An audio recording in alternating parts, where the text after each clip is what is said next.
Au Maroc, le gouvernement veut donner un nouveau souffle à la régionalisation avancée. Une réunion en ce sens est d'ailleurs tenue hier au siège du ministère de l'Intérieur à Rabat. Et pour en parler, nous sommes avec Othman Fahim, expert en développement territorial. Il est en direct de Casablanca avec nous. Othman Fahim, bonsoir et merci d'avoir accepté notre invitation. Merci Alors, d'être parmi vous. lors de cette réunion, il a été procédé à la présentation d'un exposé d'étape sur l'état d'avancement de la mise en œuvre de la feuille de route relative à la régionalisation avancée, en mettant en avant la dynamique de large concertation ayant accompagné l'élaboration de la nouvelle génération de programmes justement de développement territorial intégré. Quel en est le bilan d'étape selon vous ? Il faut quand même savoir que les PDTI aujourd'hui sont arrivés après un long processus, donc d'un certain nombre justement de programmes de développement qui ont été mis en œuvre. Donc, il s'agit principalement des programmes de développement régionaux au niveau des 12 régions. Maintenant, durant tout le processus de régionalisation avancée, on a constaté que dans l'exécution des compétences, il y avait eu énormément justement de dysfonctionnements entre les différentes structures, institutions et acteurs locaux. Et justement, le PDTI essaye aujourd'hui de répondre justement à ces différentes insuffisances en essayant d'apporter un soutien sur tous les plans aux différentes régions pour pouvoir mieux répondre justement à leurs compétences.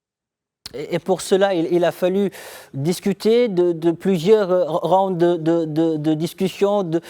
On parle de plus de 86 000 personnes mobilisées et qui ont pris part aux concertations. Concrètement, comment ces échanges ont-ils modifié ou fait évoluer les priorités de cette nouvelle génération de programmes de développement territorial intégré ?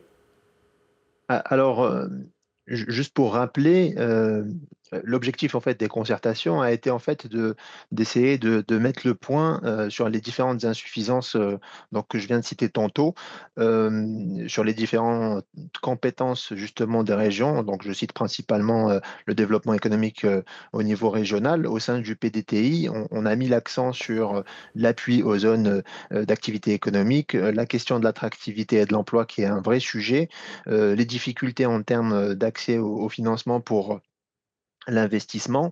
Sur le volet aménagement du territoire, là aussi, il y a un réel enjeu qui a été cité au niveau des PTDI. C'est principalement la question de la priorisation des projets selon les besoins territoriaux. Et vous me direz, bien sûr, qu'est-ce qui a véritablement changé. En fait, ce qui a changé, c'est que il faut voir la logique dans son ensemble, c'est-à-dire qu'aujourd'hui, en plus de doter, bien sûr, les régions, et c'est prévu dès 2025, pardon, dès 2027, d'avoir une enveloppe supplémentaire de 12 milliards de dirhams par an pour les 12 régions. En plus de cela, il est programmé qu'au niveau des PDTI, à l'horizon de 8 ans, on est quand même sur une enveloppe budgétaire de 210 milliards de dirhams. Et donc, du coup, ça trace ou ça répond déjà à une problématique déjà de ressources qui avait été relevée au niveau des anciennes générations de programmes de développement régionaux. Et il faut savoir que dans la structure, les PDTI en fait font c'est le trait d'union entre les programmes de développement qui sont gérés au niveau régional et ceux qui sont au niveau local. Et donc du coup, même à l'échelle communale, et c'est ce qui va permettre finalement de d'avoir une certaine convergence. Donc, c'est un peu l'idée des PTTI. C'est vraiment un cadre de convergence qui va permettre en fait de redimensionner les priorités nationales et de pouvoir mieux les décliner à l'échelle locale. Alors, avec l'emploi, la santé, l'éducation et l'eau, comment aujourd'hui la régionalisation avancée va-t-elle améliorer concrètement le quotidien des citoyens?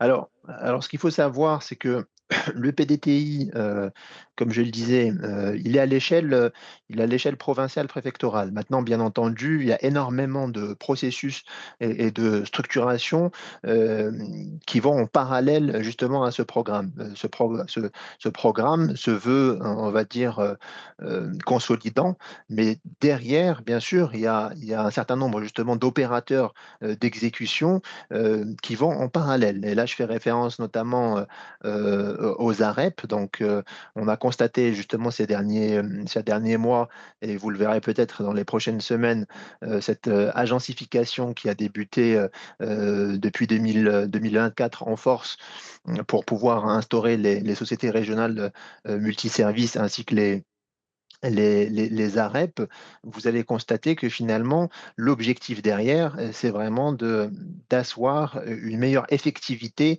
des compétences déjà existantes au sein des lois organiques qui régissent les différentes Justement, collectivités. Othman Fahim, justement, Oui. comment clarifier aujourd'hui les compétences des régions et mettre fin au chevauchement entre les pouvoirs?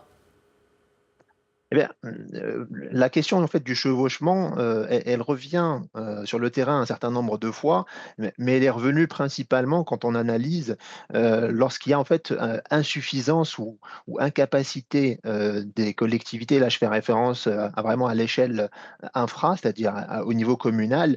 Cette insuffisance en termes de capacité, de financement, de ressources humaines fait du coup appel à ce que la région prenne le lead sur certains projets, même si parfois ce n'est pas sa véritable compétence. Et donc, du coup, elle est assujettie à défaut de pouvoir répondre à un besoin existant. Aujourd'hui, les PDTI vont permettre justement d'alléger ce poids au niveau des régions et d'asseoir un meilleur ancrage au niveau provincial et préfectoral pour avoir un meilleur impact sur le terrain et bien sûr sur le citoyen. Bien sûr, les sujets au niveau du PDTI sont divers, mais quand on regarde ces dernières années, le véritable sujet qui revient souvent, en plus bien sûr des inégalités intra et interrégionales, il y a vraiment cette question de résilience de nos territoires et de résilience de nos infrastructures vis-à-vis bien sûr des aléas. Alors, il y a quelques instants, vous parliez de financement. Justement, quelles sont les nouvelles pistes de financement innovants et durables pour renforcer l'attractivité des régions et leur autonomie financière aussi? Eh bien, le ministère a permis justement d'élargir la palette, bien sûr, de sources de financement. Et là, je fais référence notamment à cette possibilité d'emprunt sur le marché obligataire, comme l'a fait dernièrement la région de Casablanca. Idem, aujourd'hui, les communes sont en capacité de le faire, hein. On l'a vu à travers l'exemple de la commune de Agadir. Mais maintenant, en fait, le vrai sujet, c'est que aujourd'hui, pour pouvoir, on va dire, permettre une mise en échelle justement de ces capacités et de ces possibilités de financement, il faudra surtout investir en termes de capacité et de compétences, à la fois sur les ingénieries de projets, à la fois sur l'élargissement de la palette de données territoriales, essayer de la consolider sur les sur les différents aspects, notamment liés à la résilience, liés à la fiscalité, etc.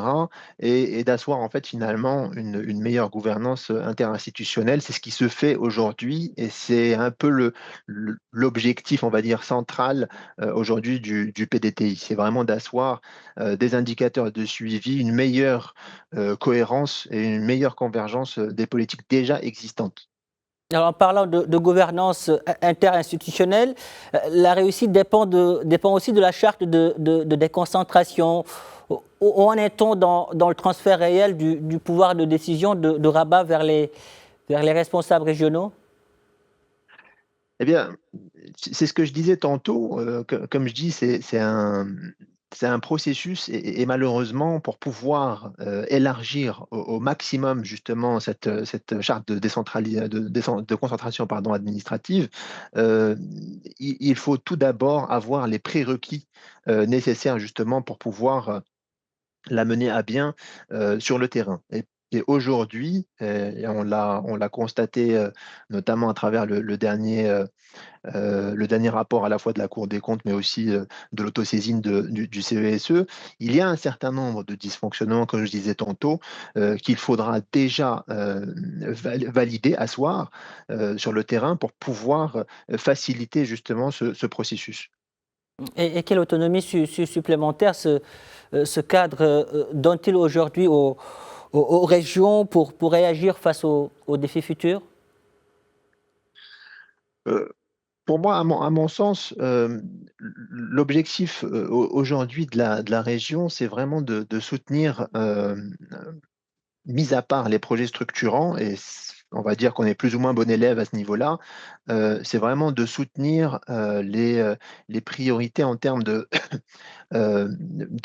d'inégalité intra-régionale. Le souci qu'il y a, c'est que aujourd'hui, les régions, bien sûr, ils ont déjà leur propre vision stratégique à long terme, à travers notamment les SRAT déjà existants, mais à long terme, le document opérationnel qui est justement le programme de développement régional doit être pensé d'une nouvelle manière. Aujourd'hui, on est bientôt en fin de la deuxième version. À partir de 2027, on aura une troisième version des programmes de développement régionaux. Et si vous voulez, c'est un peu l'instrument ou l'outil qui devrait être amélioré pour pouvoir apporter de meilleures réponses, des réponses immédiates face bien sûr aux besoins et aux inégalités territoriales sur le terrain. Othman Fahim, merci pour toutes ces précisions. Merci d'avoir répondu à nos questions. Je rappelle que vous êtes expert en développement territorial. Merci. Merci à vous.